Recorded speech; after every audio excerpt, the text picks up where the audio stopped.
Are revolutionary moments in American history. We obviously had one in 1776. There is a widely praised book by a fellow by the name of McPherson called America's Second Revolution, which is about the Civil War, painting Abraham Lincoln as a revolutionary, which he was. He didn't start out that way. But by the time the Civil War had started, he was. There's a book by Dan Sisson called The Second American Revolution of 1800, which was the election of Thomas Jefferson. Jefferson referred to it as a Second American Revolution. I think it was.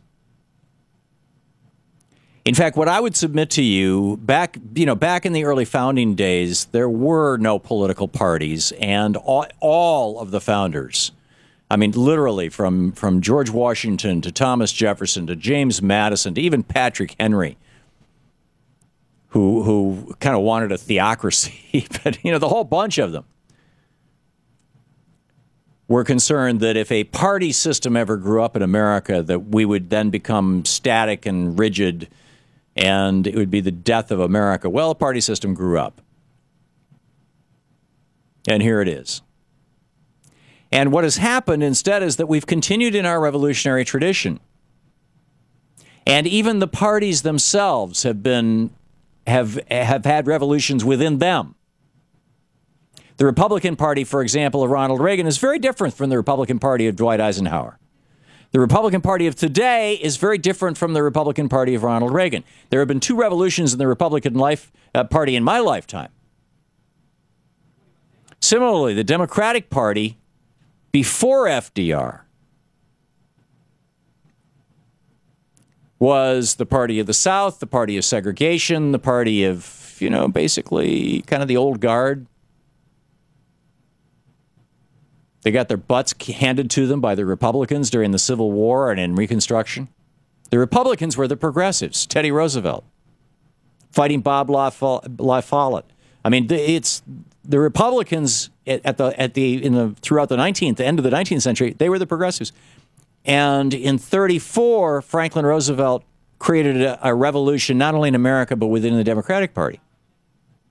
So we had a genuine revolution in 1932 when FDR was elected. I said 34, I meant 32. A genuine revolution when FDR was elected. A genuine revolution when Ronald Reagan was elected. America radically shifted direction. FDR didn't come in and say, maybe I can work with these Republicans. Instead, he said, they hate me and I welcome their hatred.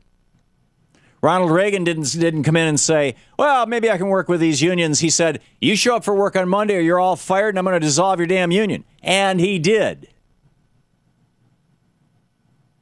These were revolutions. And the election of 2008 was a revolutionary election. Here's President Obama speaking 5 days before the election. You tell me this was not a call for revolution.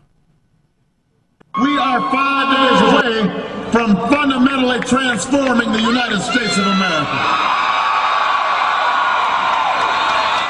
In 5 days, you can turn the page on policies that put greed and irresponsibility on Wall Street before the hard work and sacrifice of folks on Main Street. In 5 days, you can choose policies that invest in our middle class and create new jobs and grow this economy so that everyone has a chance to succeed. Folks who can't pay their medical bills or send their kids to college, or you not being able to afford college, or thinking about that $30 or $40 or $50,000 worth of debt that you might have to carry. People who can't save for retirement. Ordinary Americans, we can't take a back seat to CEOs and Wall Street banks for 4 more years. But remember, we faced difficult times before. The American story has never been about things coming easy. It's been about rising to the moment when times are tough. Some of you may be cynical and fed up with politics, and you have every right to be. But despite all of this, I ask of you what's been asked of Americans throughout our history.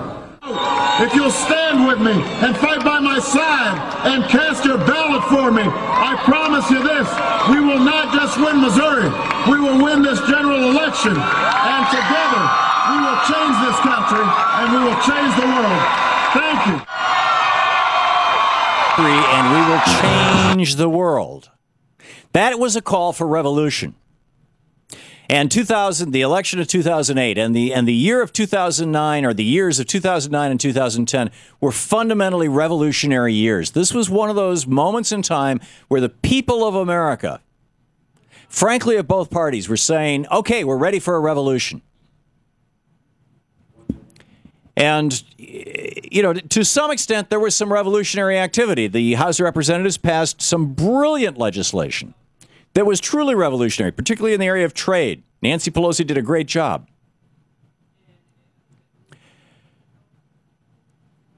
But the sense of the American people at this moment is that that revolution didn't happen, that the powers on Wall Street are still in charge. We know now from Ron Suskind's book that the president asked Tim Geithner to put together a plan to break up Citibank. Tim Geithner never got around to it. He thought, I know more than this guy. The president was pretty PO'd about that. He surrounded himself with old Clinton folks who were not revolutionaries. Many had been at one point, but they were not now. I mean, they're the establishment, as it were. So the question is, will President Obama, he's starting now again to use revolutionary rhetoric. And I mean this in the nonviolent sense, in the sense that the Reagan Revolution, the FDR Revolution, the Teddy Roosevelt Revolution, the Grover Cleveland Revolution, the Abraham Lincoln Revolution, the Andrew Jackson Revolution. His was against the banks. And the Thomas Jefferson and the George Washington revolutions. Will he use that revolutionary rhetoric?